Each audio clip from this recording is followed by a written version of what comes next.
Party के हमारे उभरते हुए सितारे, जिनको अभी भी आपने सुना,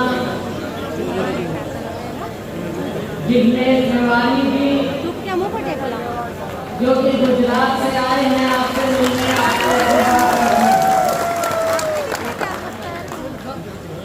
हरियाणा की महिला कांग्रेस अध्यक्ष बहन सुधा भारद्वाज जी, श्री श्याम सुंदर भद्रा जी, देवेंद्र सिंह जी,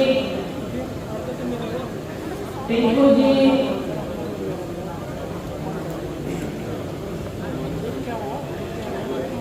बहन निर्मला जी,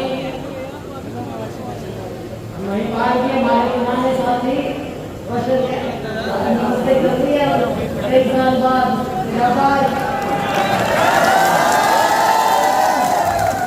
बहुत अच्छे, बहुत स्वागत है। देखो पुरानी हमारी साथी है और भी बहुत से जो हमारे साथी आए हैं, हमारे साथी आए हैं। देखो ये मजलूम है, ये ऐसे ही बनता है, ये दिल से बनता है। और आप लोगों का दिल जो कांग्रेस पार्टी के प्रति, मेरे सभी यहाँ पर जो सम्मानित बुजुर्ग हैं, मेरी बहुत प्यारी बहनें हैं, नौजवान भाई हैं, मीडिया के मेरे साथी हैं, आज सबका दिल, सबके चेहरे बता रहे हैं, आपके चेहरों की चमक बता रही है कि आने वाला कल आप लोग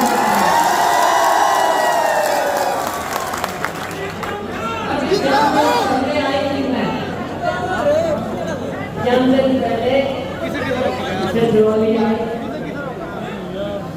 और वहां पर आप लोगों का इतना उत्साह था और आपके नारों की गूंज इतनी ज्यादा बुलंद थी कि वो दिल्ली तक पहुंची। हमारे हाईकमान तक पहुंची। और जो हमारी सबसे बड़ी कमेटी थी, जो टिकटों का फैसला कर रही थी, जिसके सदस्य हमारे भाई जिग्नेश जी थे, इन तक आवाज पहुंची और सबका फैसला हुआ कि जगाधरी से प्रत्याशी के बारे में कोई डिस्कशन ही नहीं हो सकता। यहाँ पे और जिग्नेश जी देखने के लिए आए हैं, यही चीज देखने आए हैं कि आकर देखूं तो सही जगाधरी में ऐसी क्या बात थी तो अपने अकरम खान जी में कि जो सभी 36 बिरादरी के लोगों को 36 बिरादरी के लोगों की एक ही आवाज की चौधरी अकरम खान जी को इस बार यहाँ से अपना नुमाइंदा बनाना है।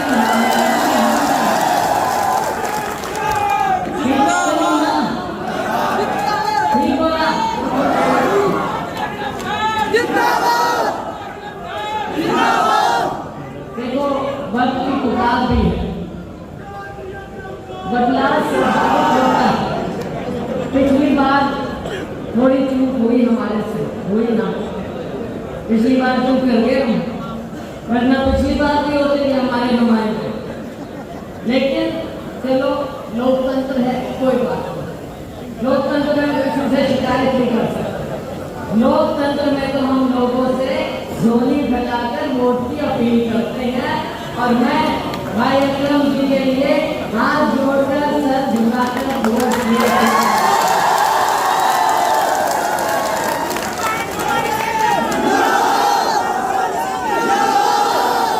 लोकतंत्र में हम खड़े नहीं हैं, यहाँ तक पहुँचाने में आप लोगों का पसीना है जो हमको आज यहाँ पर खड़ा करके नेता कहलाते हैं। ये आप लोगों के साथ हैं।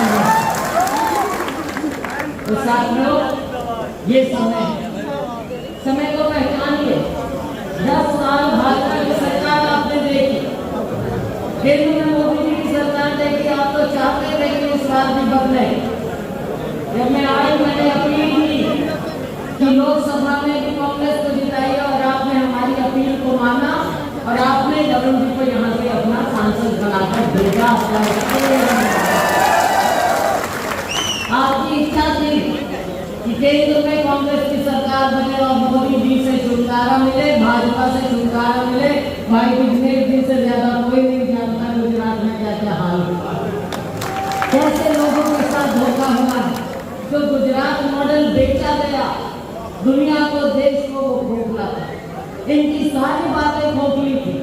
10 साल तक इन्होंने हरियाणा में भी झूठ बोल बोल कर लोगों को बरगलाकर राज चलाया। और वो मैं इसलिए कह रही, पहली बार सरकार बनी 2014 में। 2014 में भाजपा वैसे कभी सोच नहीं सकती थी कि यहाँ सरकार अपने दम पे बना लेगी, हमेशा किसी ना किसी के सहारे चलते रहे।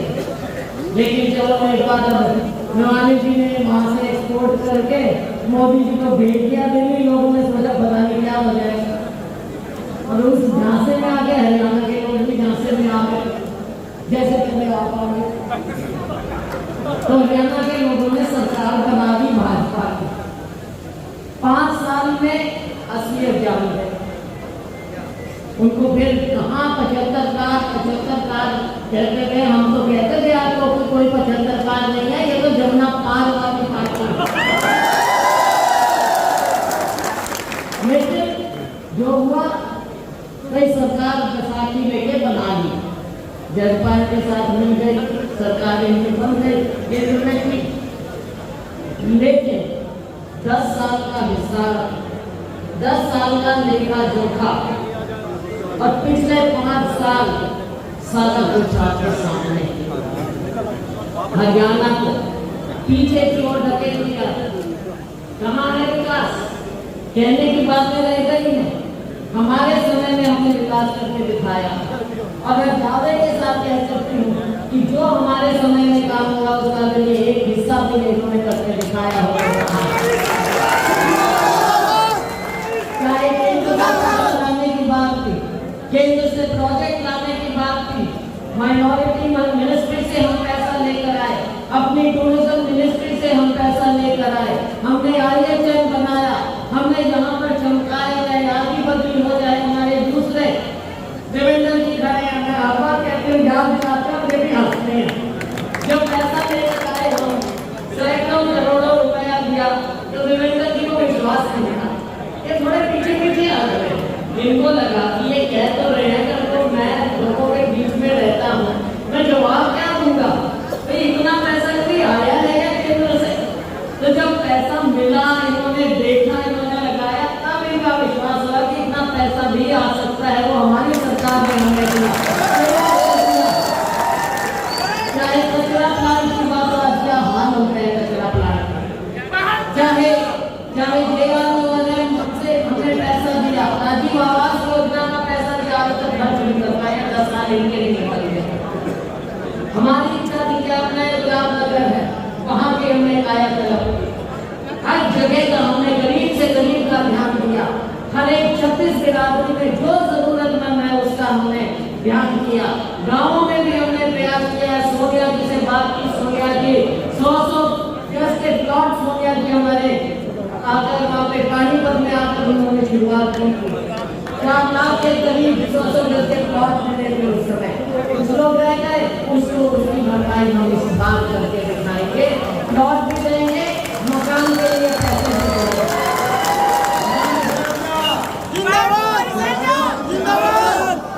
जो हम देते हैं वो करके दिखाते हैं। खोखली बातें नहीं, 5 साल की खोखली बातें, 10 साल की खोखली बातें। और अभी तो ऐसा लगता है कि जैसे भाजपा में कौन घास मांगी, आगे में जाके मुख्यमंत्री जी बदल दिए, और किसी को ये भी नहीं मालूम पड़ा कि मुख्यमंत्री असल में है कौन आगे ड्राइवर है और कौन पीछे से गाड़ी चला रहा है, किसी को मालूम ही नहीं पड़ा।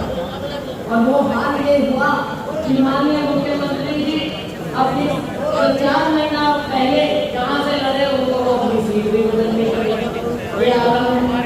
तो साथियों, इसका कोई विश्वास नहीं। और अगर हम बात करें अपने इस क्षेत्र की, अभी भाई विक्रम जी जो बात कर रहे हैं, विकास दूर की बात, जो यहाँ पर गलत काम हुए लोगों ने, इन्होंने ध्यान नहीं किया आपकी और इन्होंने तो केवल अपनी जेब भरने की बात की। जो इनलीगल काम यहाँ पर इन्होंने किए पिछले सालों में, मायने का यहाँ ये है कि ऊपर से सैटेलाइट से नजर आते हैं गड्ढे। हमारे पर्यावरण के साथ जो इन्होंने खिलवाड़ किया, मायने की बायोग्राफी क्या है, जो सरकारी तौर पर सोच समझ कर सरकारी टेंडर से जो माइनिंग होती है उससे हमारा रोजगार भी बढ़ता है, इलाके की बढ़ोतरी भी होती है, आय होती है, लेकिन इन्होंने इन बातों पे ध्यान नहीं दिया।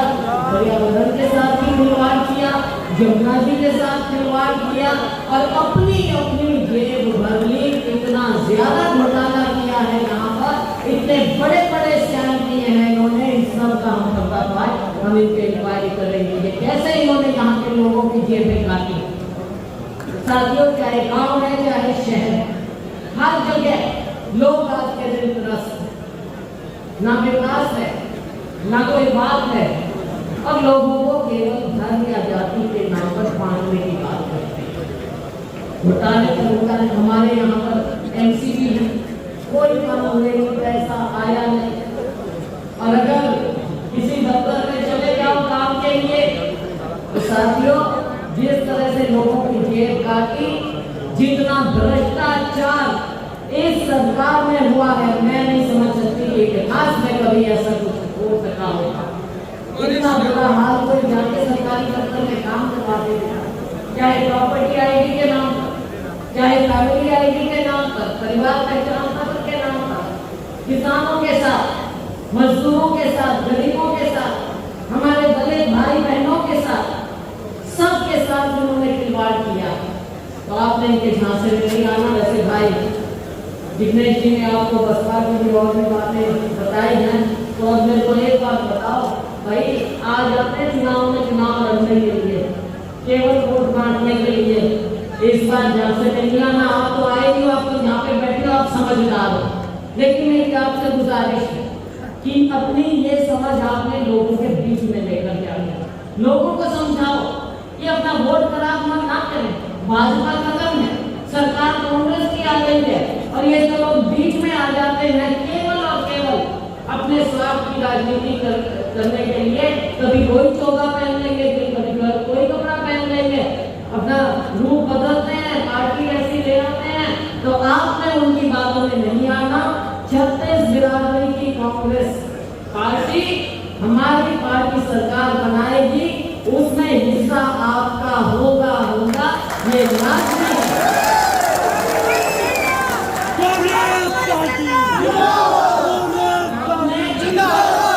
इलाके की बढ़ोतरी के लिए, आप लोगों के लिए, सबके हर घर में ताकि तरक्की हो। और अभी हमारे मेरे को कहा नौकरी मिलनी चाहिए, 2 लाख नौकरियां लिखा हुआ है, 2 लाख नौकरियां आगे बढ़ी आज के दिन।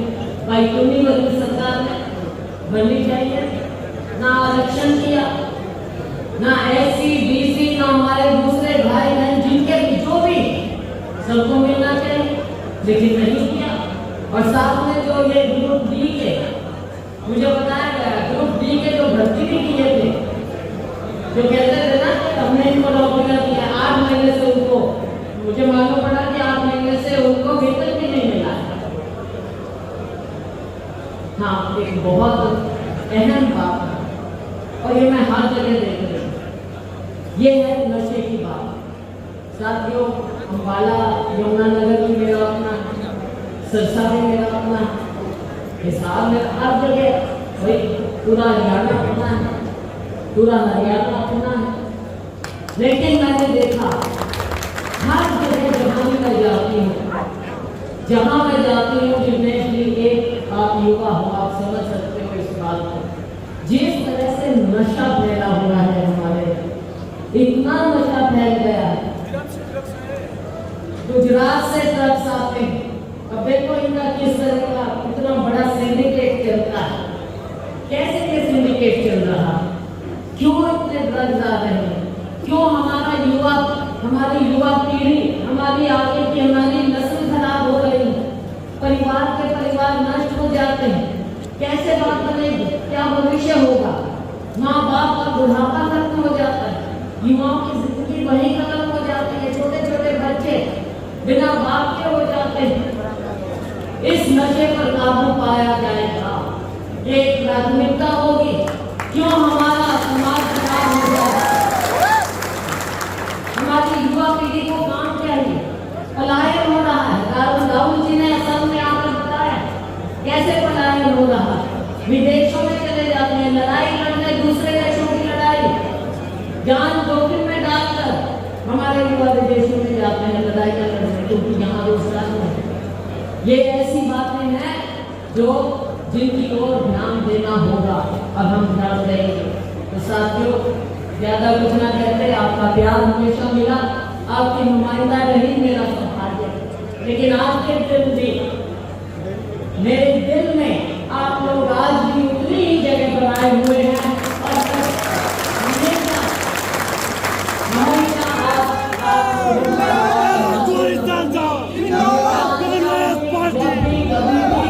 चाहे आपकी नुमाइंदा रही हूँ ना रही हूँ, चाहे मैं सिरसा में तो खाना का ध्यान, अम्बाना तो सिरसा का ध्यान, सब मेरे लिए मेरा परिवार है। आप लोग मेरा परिवार है। आपसे यही गुजारिश कि आपने शहर हो या गाँव, हर जगह, अब 4-5 दिन बचे हैं केवल, आपने फैल जाना है। एक वोट पर ध्यान देना है, एक बूथ पर ध्यान देना है, हर वोट का हिसाब रखना है। और भाई अकरम जी को यहाँ से भारी बहुमत से जिता कर भेजो। राहुल जी राहुल जी और नारायणगढ़ और सिधौरा का दूसरा, फिर आगे चलेंगे कहाँ की ओर, जहाँ हो सके आप लोग जरूर पहुँचना।